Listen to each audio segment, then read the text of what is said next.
Right, kids, just before you go, there's a brilliant idea in the air that I'd like to run by you. Now, it's called 10-10. The idea is everyone starts cutting their carbon emissions by 10%, thus keeping the planet safe for everyone, eventually. Now, this hasn't got to be a huge thing, but I would love it if you and your families would think about doing something. What sort of thing, miss? Well, like getting your dad to insulate the loft, or taking your next holiday by train instead of flying, or buying energy-saving light bulbs. We're thinking of using our car less. I'm going to cycle to school. That's fantastic, Jemima. Now, no pressure at all, but it'd be great to get a sense of how many of you might do this. Just a rough percentage. That's fantastic! And there's not. Philip and Tracy. That's fine, that's absolutely fine. Your own choice. Okay, class, thank you so much for today, and I will see you all tomorrow. Oh, just before you go, I just need to press this little button here. Now, everybody, please remember to read chapters 5 and 6 on volcanoes and glaciation. Except for Philip and Tracy, of course. 10-10. Hundreds of thousands of people, schools, businesses, hospitals, movie stars, knitting circles, scout troops, presidents and governments, all tackling climate change in more than 40 countries. They've got TV ads running showing children being blown up by explosives if they don't agree to cut their carbon footprint. They're calling for eco-fascism and calling it fascism and saying green fascism is good, not about the environment. None of us who have children want about environment. It's about power grabs and collectivism. And Lord Monckton, to give us a rundown for the next 50 minutes, graciously just got to his hotel out of a storm there with the police escorting him. It sounded like a tornado or a tempest was going on around him. He's now gotten to cover, and we're going to talk to him via cell phone from Cancun, Mexico, with so much happening as a global freeze hits much of the planet. Good to have you, sir. Well, it's very good to be with you, Alex. I'm now actually in the security center at the Cancun Conference Center. I finally managed to get in, and there was quite a wind blowing outside. It's just about to rain.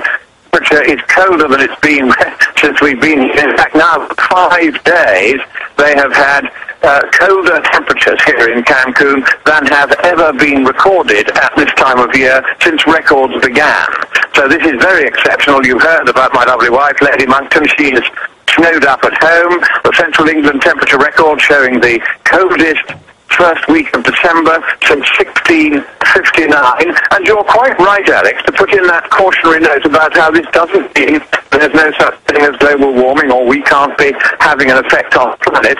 What it does mean, and again you're quite right about this, is that the rate at which this global warming is supposed to be occurring simply isn't happening. And in fact, the truth of the matter is that in the last 15 years, as Professor Phil Jones of the University of East Anglia was recently compelled to admit when I got BBC to ask him a question about it, there has been no statistically significant global warming at all. 15 years. This is beginning to be long a period to be altogether ignored as simply a blip. It is beginning very much to look as though, exactly as the likes of me have been saying all along, yes, we may get some warming, but it will be very slow and it will be very harmless. It's not going to be a problem. However, the delegates here in Cancun are exactly the usual kind of robotic crowd of enviro zombies that you would expect to find at these things, and they are going around saying the planet's doomed, as you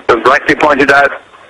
Ted Turner is beginning to say what we've got to have is a global one-child policy, and that dreadful movie made in the UK by one of these taxpayer-funded pressure groups showing children being blown up and their blood spattered over their classmates because they had not been willing to agree with their teacher that global warming was the worstest problem ever.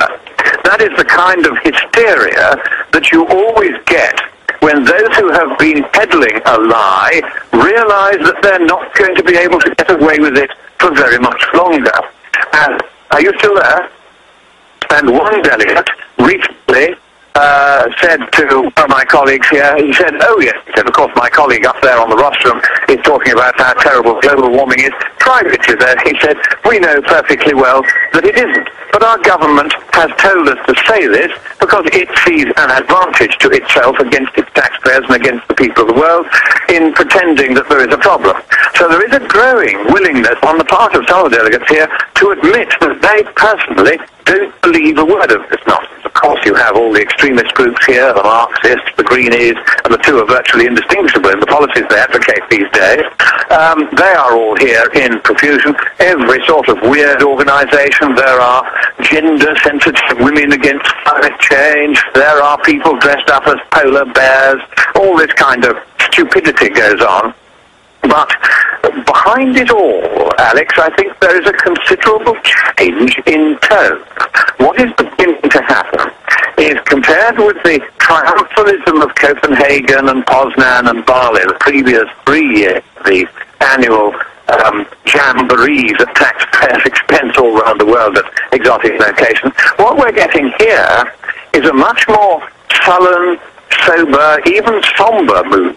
People here are beginning to realize they aren't going to get away with this for very much longer. And so, contrary to the reports that you have seen in the newspapers about how nothing very much is going to happen here in Cancun, the bureaucracy, which is trying desperately to turn itself into a world government, having failed to do so when the World Government Treaty at Copenhagen was simply thrown out. Now they're trying to do it by stealth with a series of decisions at this conference, which the chairman of the conference, I've seen her note on this, thinks they're going to get away with, creating several hundred new bureaucracies, $100 billion per year from now and forever from the wealthy nations of the West to be paid to the new world government. And this will go up to 1.5% of GDP if one of the options on the paper is adopted, which it may well be, giving this new world government a permanent revenue which will permanently grow as GDP grows. So we're looking at a really ambitious power grab by the nasty people who are behind this scare. And I'm quite worried they may yet get away with it. I think they are going to get away with most of what I've just described here. And once they've got it, it'll be like the EU. Give them the money and give them the power, and then they become unstoppable, and they'll get more money and more power until they run anything. And, of course, not one of these people is elected by us, the peoples of the world. It is all a dictatorship which is gradually taking power from democratic nations and from the leaders and elected representatives of those nations and putting it into the hands of faithless bureaucrats who we cannot elect, cannot question, cannot hold to account, cannot remove, and cannot replace. Okay, now going back in past years, they were arrogant, they were celebratory, they would, you have these huge parties, they were the saviors of the earth. Now, they're becoming a global laughingstock, but as you said, they're now burrowing down, realizing their time is short, everything that's invested in this, and they're trying to get it through. But last year, you were instrumental in helping distribute the Danish text, in analyzing it. The Third World learned that it would basically double the amount of taxes that they had to pay versus the West. It wasn't the freebie giveaway, that it was a death sentence to over 1 billion people cutting their energy. It's now admitted this is about shutting down industrialized societies. So how are they trying to ram this through? What is in the different texts that you've been able to see? Are there any secret treaties like last time? Give us the intel, Lord Monckton. What they've done this time is they've done what one of the senior officials here, who also doesn't believe a word of this, as I say, there's a growing kind of rift in the loop now. You can see more and more people getting ready to jump ship as they see it going glug, glug, glug down beneath the waves. But one of them said, he said, what they're going for is an approach called transparent impenetrability.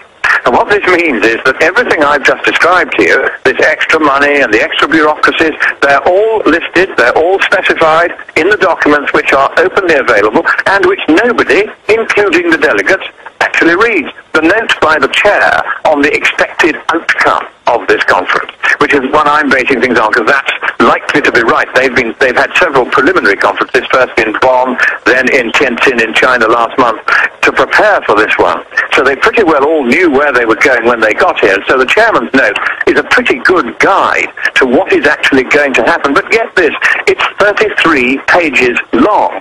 It's written in the most obscurantist, obfuscatory, obnubilating style, which is enough to send anybody to sleep.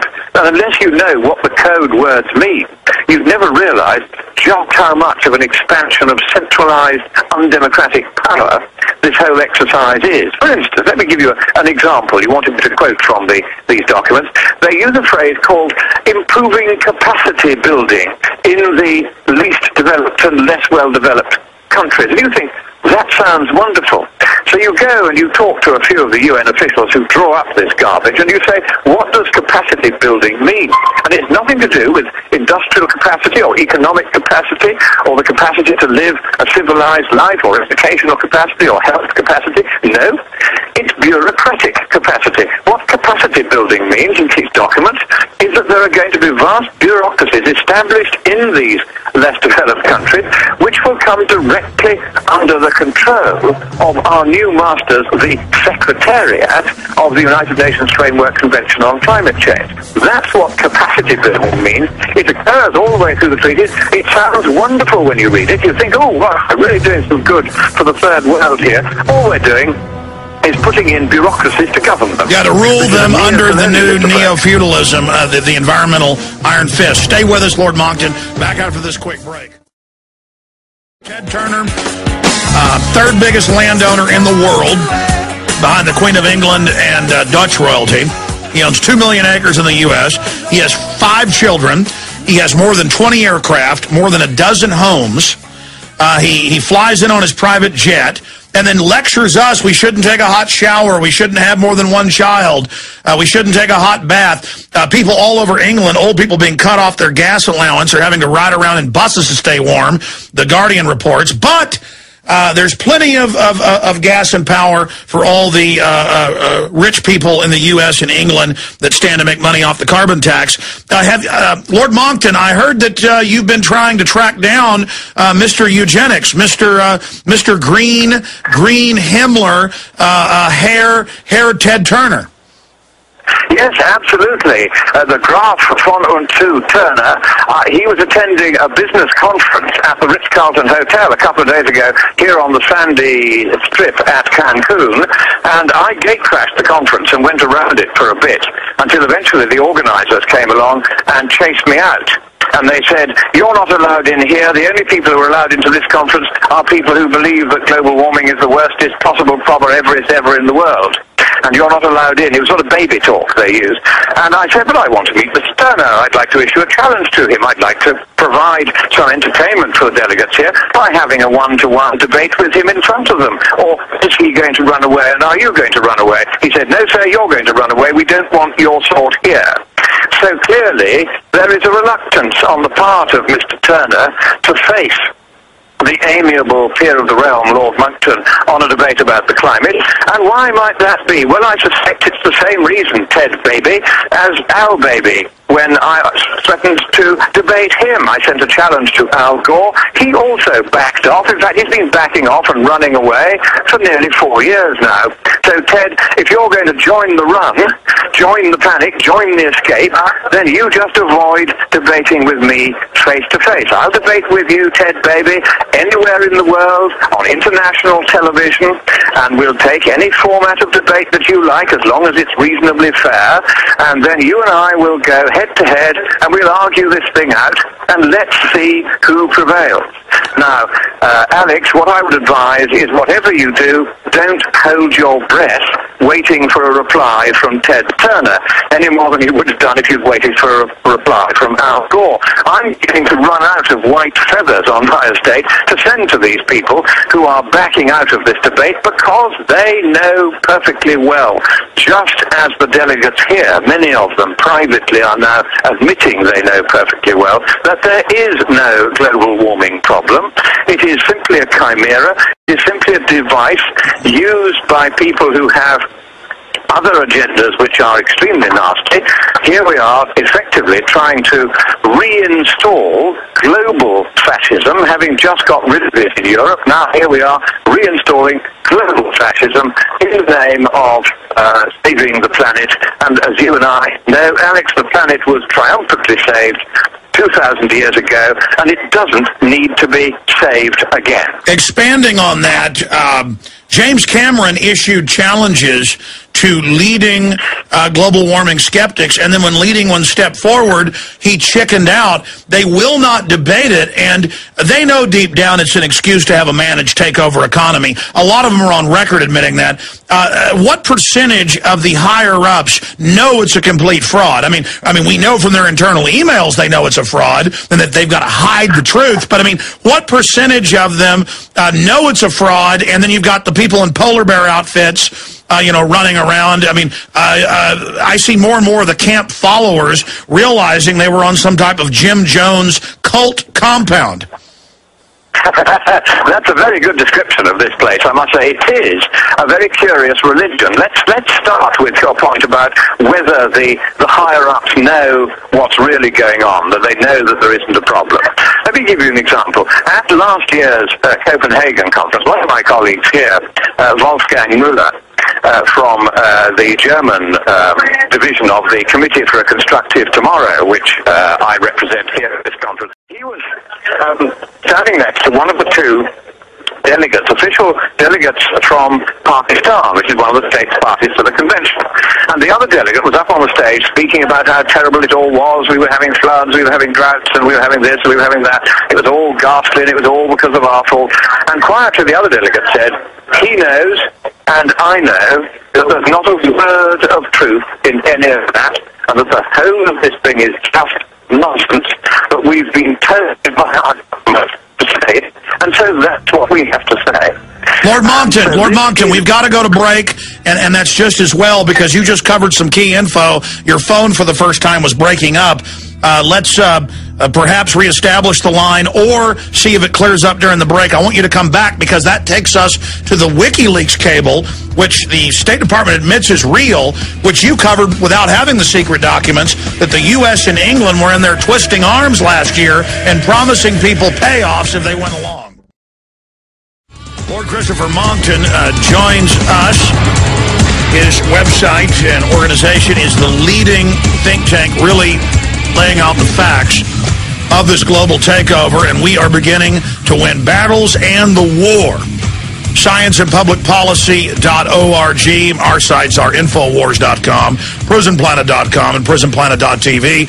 We are fighting the prison planet, the collectivist and their elitist owners.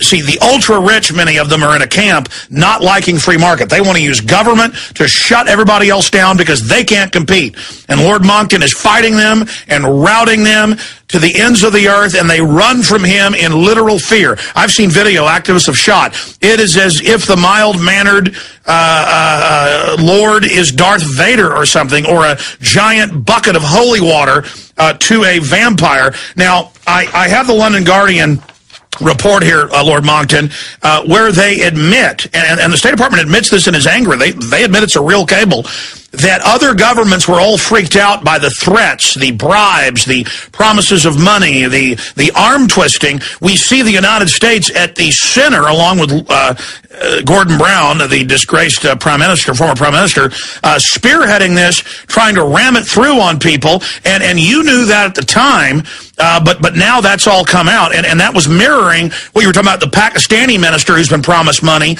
up there spewing all this, it's the end of the world, oh my gosh, the West did it, because they've been promised money. This is now confirmed. It just shows what incredible fraud this is. The whole thing is nonsense, but let's be nice to the bedwetters. Let's make this Be Nice to Bedwetters week, and let us pretend, just for the sake of argument, Alex, that in fact there is every bit as much of a global warming problem as the United Nations would like to imagine. It is, of course, imaginary, but it is, let's just pretend, just for the sake of a game. All Right. Now, we know that at this conference, they are going to try to bully the countries of the West, who are all too eager, most of them, to comply, to hand over $100 billion of Western taxpayers' money to the UN. Of course, the name of the game is this is supposed to go to third world countries to help them to adapt to the consequences of the terrible global warming that we in the West have caused by our emissions of carbon dioxide. But let's just pretend for a moment that they're right. $100 billion a year is $1 trillion every 10 years. Now, the thing is this, that in order to forestall just 1 Celsius degree of warming, if the US government was right in its figures for how much the Waxman-Markey bill would cost, which had a fairly typical lot of range of measures like cap and trade and regulations on emissions and all that kind of thing, then you would need to spend $100 billion a year for 340 years in order to forestall just 1 Celsius degree of warming. That Al Gore says is going to make all the coastal cities disappear within 7 years. So a 300-year solution to a 7-year problem.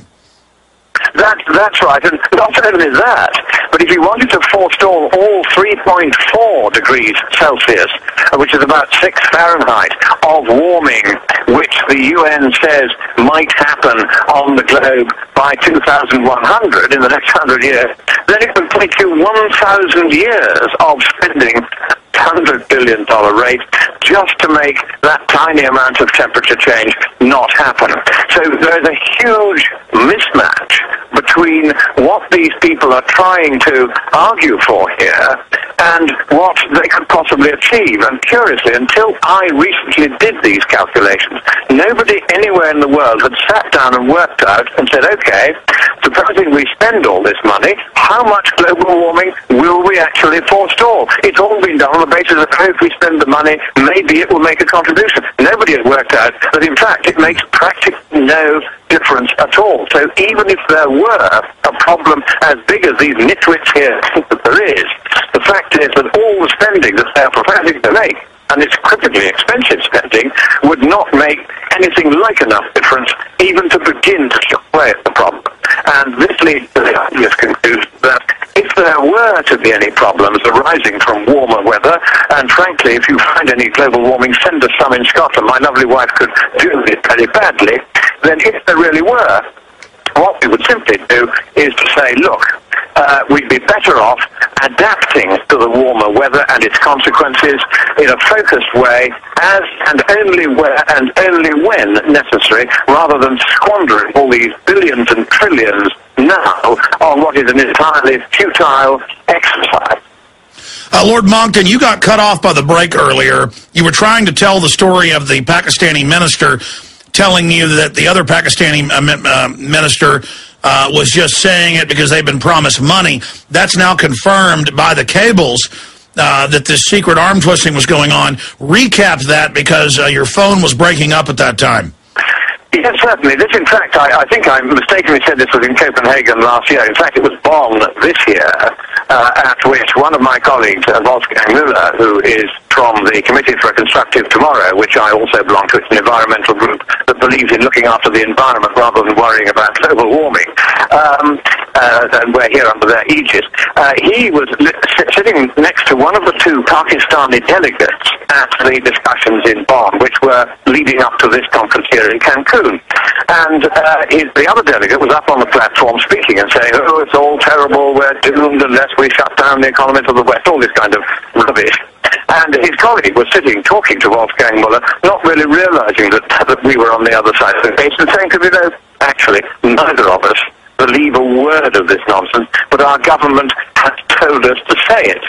And of course, we've seen this time and time again before, governments being inveigled into changing their view and becoming alarmist. India has just decided it's going to change its view and start accepting compulsory caps on the amount of carbon dioxide it emits. And it's doing this, but almost certainly because somebody has offered a very large sum of bribe to do that. We had it in Russia when the Russian Academy of Sciences got a report from Dr. Andrei Ilarionov, who was one of its key scientists in 2004, saying, look, we've had a conference at which we invited skeptics and we invited the British government to send its chief scientist to tell us why there was a problem. We had the skeptics as well. And the chief scientist, on realizing the skeptics were there, walked out. He couldn't answer our questions.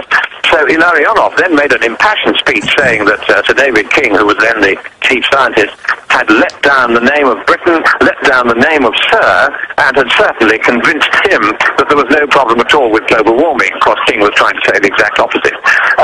So then 6 months later, Tony Blair went to see Gaz Putin, the new Tsar of all the Russians at that time, and said to him, look, if you want to get entry into the World Trade Organization on highly favorable terms, we want you to shut Dr. Ilarionov and the Russian Academy of Sciences up. Get them to change their view and become a true believer in the new religion of global warming. Because that way, all of us in the governing class can, and I'm going to use a rude word here, can screw the ordinary people of the world. And of course, duly, Putin changed his mind, ordered the Russian Academy to do the same. And these are the very nasty little games that are being played. But of course, the more they play these games, the more they get caught out. Because, the great thing about bureaucracies is that most of the people who are in these bureaucracies are actually good people. They're trying to do a decent job. They can see that the maniacs who are in charge of the asylum are dishonest and corrupt. And so they then leak info. One of them has the courage to stand up and say so.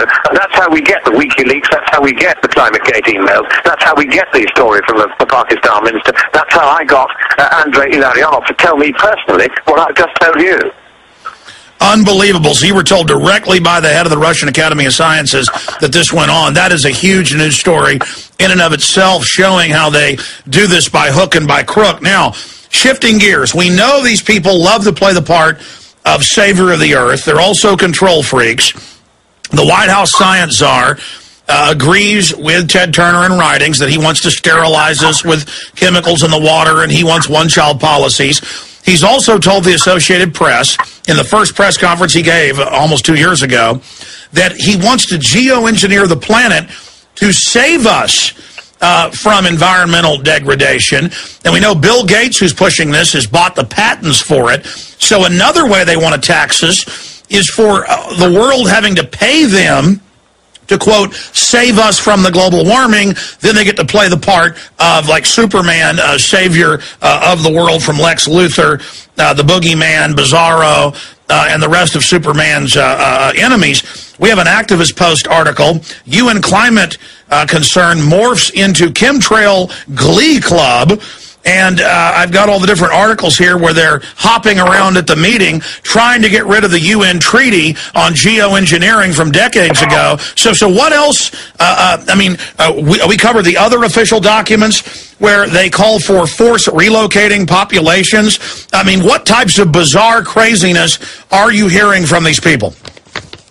Well, of course, they are talking of forced relocations because of the imagined sea level rise, which also, incidentally, isn't happening. Sea level is rising at around 8 inches to 1 foot per century, as it has done, as best we can work it out, for the last century and a half. Before that, the records aren't too good.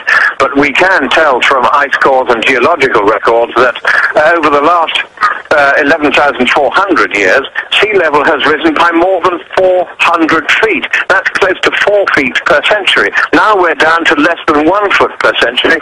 Ooh, I'm not very terrified, are you? So yes, they then propose all these monstrous geoengineering programs, putting giant umbrellas made of aluminum up between us and the sun in outer space, and every time a meteorite comes along it punches a hole and tears the thing apart.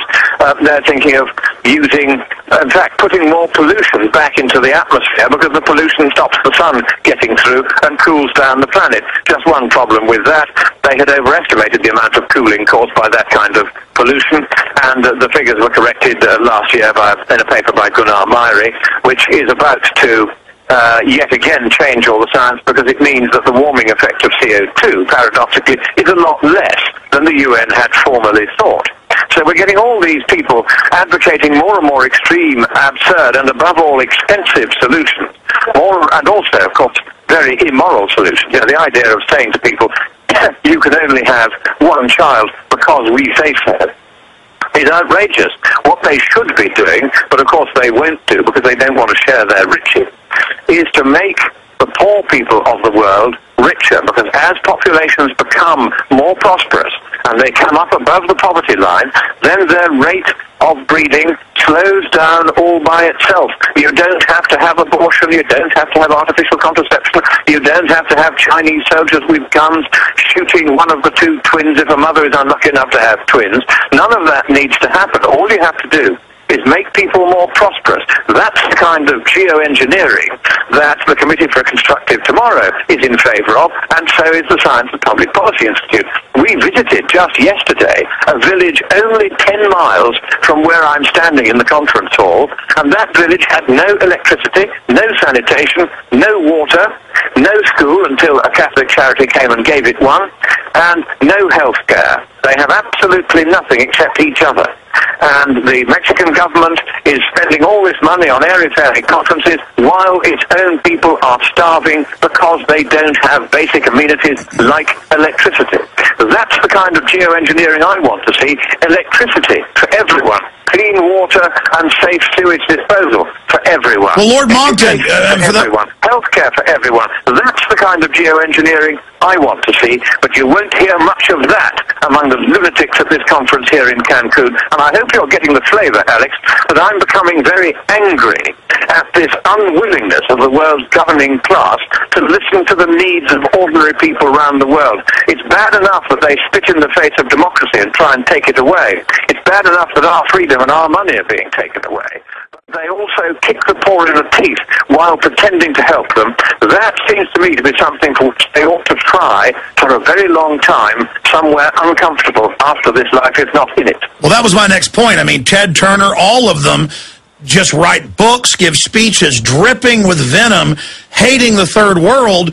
But even the Royal Commission in '49 in England found if the third world was industrialized, they would get a negative population growth, just like has happened in Japan, Italy, England, the United States. Not only does it stabilize, for every two adults, man and woman, they start having 1.3, 1.4 children, that the West is actually dying. And the UN admits the third world's going to stabilize 2020 at about 8,200,000,000. So they know by deindustrializing the first world, by freezing industrialization in the developing world, that it's a death sentence and it will hurt the environment. They don't care. They want to control everything. They are villains. Your comment? Well, I'm afraid you're understating it, Alex. I don't often say this to you, but really, I am so angry with these people because of their utter lack of concern, lack of thought, and lack of the use of reason. What is it that differentiates us from all the other creatures in the visible creation? It is that we have the ability to use reason. And the entire governing class of the world, certainly that part of it which is assembled in large numbers here in Cancun, they are all as though they are in a lunatic asylum, as though they are simply totally unable to use their minds at all.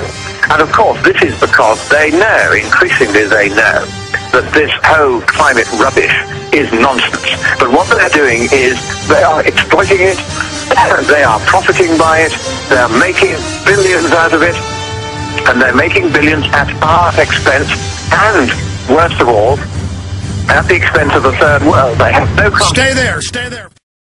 Now, there's a woman in the night starving to death, and it's well documented that these carbon cuts of energy will kill over 1 billion people in the next decade.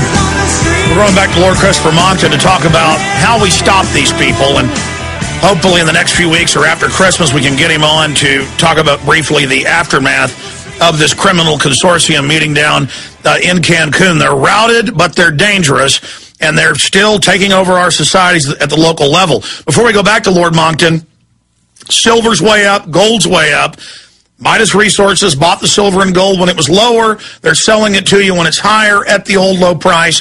But Ted is running out of those silver dollars and silver half dollars and the francs and sovereigns at the lower price.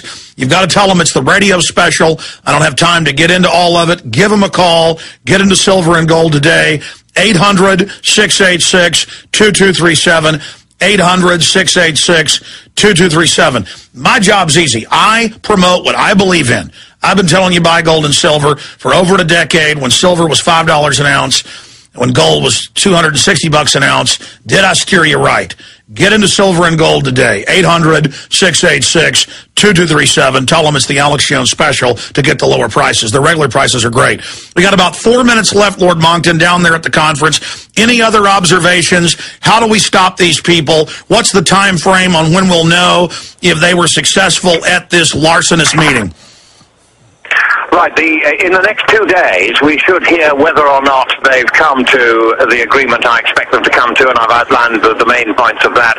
Huge expansion of bureaucracy, huge expansion of taxation of the West by the UN, huge growth in the Secretariat of the UN Framework Convention, which now has its own army, it has its own troops, effectively. You see them now wherever you go, these UN security people who are pretty nasty types. They're all ex-mercenaries as far as I can see. You know, this is growing into a kind of super state which exists wherever it decides to land and hold a conference.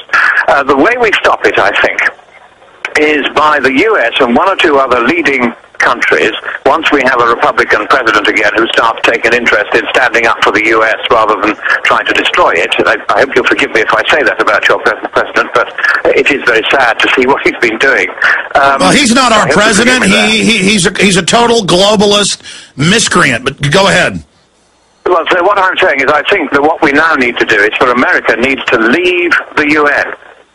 Leave the UN Framework Convention on Climate Change, leave the IPCC on the ground that they are all fraudulent, corrupt, and unduly expensive, and that American taxpayers can no longer be trusted can no longer have the money taken from them, and the UN be trusted to spend it. I think we've got to take that all away, leave it. We've got to found a new organization called the United Democracies, in which only democratic countries will be allowed to participate, and the only people who will be allowed to speak for various nations at the United Democracies and its meetings will be people whom we, the people of the democratic world, have elected to represent us. Because one of the big dangers, Alex, as the supranational organizations like this grim, secretive secretariat of the UN Framework Convention, the danger is not one of these supranational, cross-border, powerful, ever better funded organizations is democratically elected. So every time we pass power from us to them, we're passing power from elected hands to unelected hands. That must stop. Article 1, Section 1 of your Constitution gives all legislative power to the elected Congress. Nobody else can make laws or impose taxes on America except those who America elects. Let that be the rule at international level as well. Absolutely, Lord Monckton. Taxation without representation. No more legislation without representation. You've been very gracious. Hopefully you can join us right before Christmas, in the aftermath or after Christmas or in the new year, to let us know what happened. We're blessed to have you there, and I really appreciate you spending time with us. Good luck down there. Be safe. Real pleasure, and God bless America. All right. God bless you. Visit Infowars.com and PrisonPlanet.com. When you're on the site, you can also tune in 24 hours a day to my daily radio broadcast. There's also a free iPhone app to listen to the syndicated radio show when and where you want.